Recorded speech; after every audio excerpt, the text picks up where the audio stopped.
Hello दोस्तों, राधे राधे। आप सभी को हृदयपूर्वक बहुत बहुत स्वागत है हमारे चैनल में।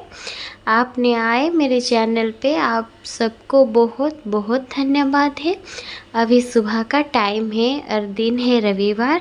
मैं रविवार के व्रत रखती हूँ, तो रविवार में सरल विधि से कैसे हर रविवार में पूजा करती हूँ, यही आप सबको दिखाऊंगी मैं आज।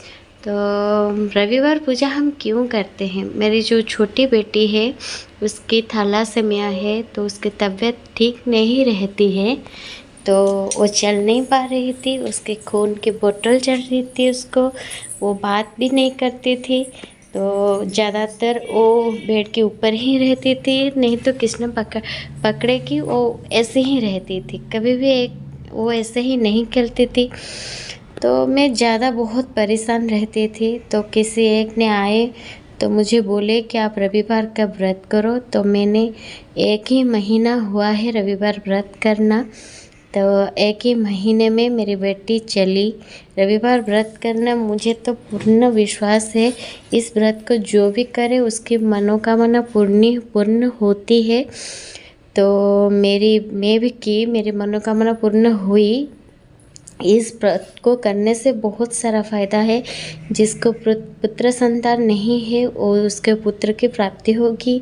जिसकी बेटा और बेटी की तबीयत खराब है और खुद की भी हो, वो भी ठीक हो जाती है। जिसके बहुत सारे कर्ज होते हैं उसका भी वो भी ठीक हो जाता है। आपकी फाइनेंशियल प्रॉब्लम हो तो जिसकी व्यवसाय हो, कि जो सरकारी नौकरी भी चाहती है, जो कोई जिससे भी मनोकामना लेके इस पूजा को करना चाहे, वो पूजा उसकी मनोकामना ज़रूर पूर्ण होती है। मैं मेरी अनुभव से आपको बोलती हूँ। मेरी बेटी चल नहीं पा रही थी, अब वो चलने लगी है और वो बात भी करने लगी है, खुद से खेलने लगी है घर के। और हर महीने में जब भी खून चढ़ाने जाती थी, जब चेक करती थी, तो 4 या 5, 5.5 ऐसे ही उसकी खून रहती थी। लेकिन मेरी 1 महीना ही हुई है ये व्रत करने। तो अब इस बार जब मैं गई तो उसके ब्लड में चेक की तो मैं भी हैरान ही रह गई। तो उसकी 8.5 हो गई थी। तो मुझे बहुत खुशी हुई उससे। मुझे दृढ़ विश्वास आ गया कि मैं उस पूजा को करूँगी। मैंने करने की फल मुझे मिल गई, लेकिन मैं उस पूजा को नहीं छोड़ूंगी मेरी बेटी बड़ी ना होने तक। मुझे तो इस व्रत का बहुत सारा फ़ायदा मिला है, तो इसलिए मैं भी सोची क्यों ना मैं इस व्रत को आपके साथ शेयर करूं। इसीलिए मैं आप सबको बता रही हूं। पहले मैं उसको छत के ऊपर ही पूजा करती हूं, तो सुबह ही ये पूजा होती है। तो पहले जिस जगह में पूजा करती हूँ एक ही जगह करती हूँ, जगह मैं कभी भी नहीं बदलती हूँ। तो उस जगह को पहले मैं साफ़ पानी से धो ली। फिर चावल का जो आटा होती है उसमें मैं इस जो मुर्ज जो रंगोली बोलते हैं, मैं उसे वाइट चावल के आटा से ही बनाती हूँ।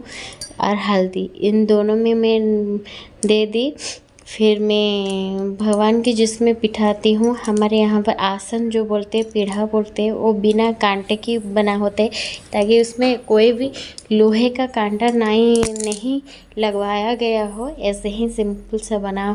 इसके ऊपर एक सुपारी रखेंगे। फिर उससे सूर्य देवता मान के ही हम पूजा करेंगे। तो ये खुली आसमान में ही ये पूजा होती है। पहले मैं कलश बिठा लूँगी, उसमें आम डाल और सुपारी, फिर सिंदूर, थोड़ा सा रोली, थोड़ा सा अक्षत, ऐसे डाल के पहले मैं धूप दीप और भोग लगा के पूजा कर लूँगी। फिर मैं जो आसन बिठा के और सुपारी को बिठा लूँगी। मैं हर रविवार एक ही सुपारी लेके ही हम पूजा करेंगे। तो सुपारी बिठा ली हूँ। पहले मैं अर्घ्य दूँगी भगवान को। वो जो अर्घ्य में दूँगी पानी में, उससे पहले मैं अभिमंत्रित करती हूँ। तो पानी में मैं थोड़ा सा गुड़, हल्दी, फूल, तो फिर रोली, सिंदूर, थोड़ा सा काला राशि जो होता है उससे डाल के फिर सूर्य भगवान को पहला अर्घ्य पानी वाला जो अर्घ्य होता है उससे में फिर गंगा जल और अगरू जो बोलते हैं इसमें इसको उस अर्घ्य में डालती हूँ। वो कलश बिठाने के टाइम में भी गंगा जल और अगरू भी दिया था।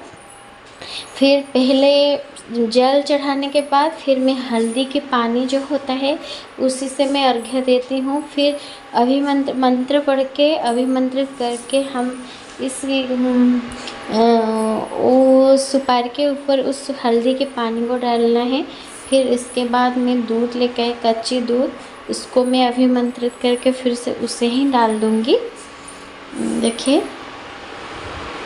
इस पूजा करने में कुछ ज़्यादा चीज़ हमें नहीं लगती है, बड़ा तो कुछ भी नहीं चाहिए।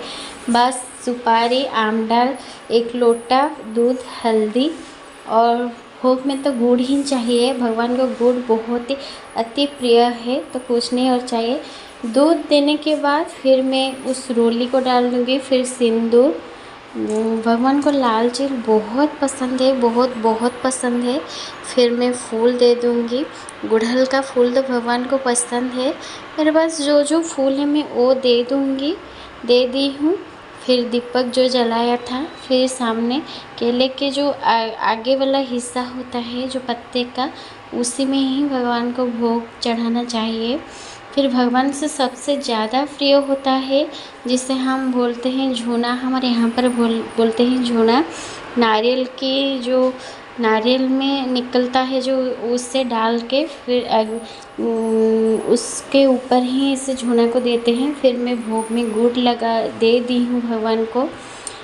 देखिए, धूप दीप नैवेद्य देने के बाद फूल देवे।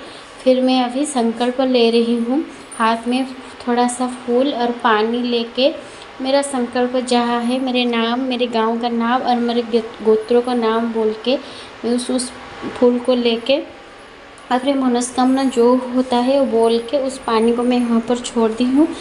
फिर धूप दीप भगवान को दिखा दूँगी। दिखा देने के बाद फिर कपूर का आरती में कर लूँगी भगवान जी का। आरती करने के बाद फिर मैं शंख फूंक लूँगी। बहुत आरती करते हुए वो हाथ थोड़ा सा मैंने लग जाता है, इसलिए मैं मेरे कपड़े से ही पकड़ लेती हूँ। फिर भगवान जी को प्रणाम बहुत पसंद है। नमस्कार भगवान, नमस्कार प्रिय होते हैं। तो अगर कोई पुरुष करते हैं तो वो साष्टांग प्रणाम करे, ताकि सो के पूरा एकदम गिर जाए। और अगर हमारी तरह औरतें हैं तो इस तरह से मेरी तरह प्रणाम करने के बाद मैं यहाँ पर शंख फूंक रही हूँ। कोई भी पूजा करे तो हमें शंख जरूर फूंकना चाहिए।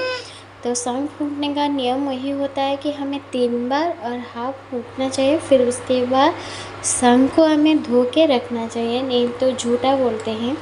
फिर मैं पूजा में जो भी सामान लाती हूँ मैं उसी झूड़ी में ही रख देती हूँ, हर बार लेके आती हूँ। तो पूजा होने के बाद मैं साइड में रख दूँगी। फिर मैं भगवान जी का परिक्रमा करूँगी 7 बार।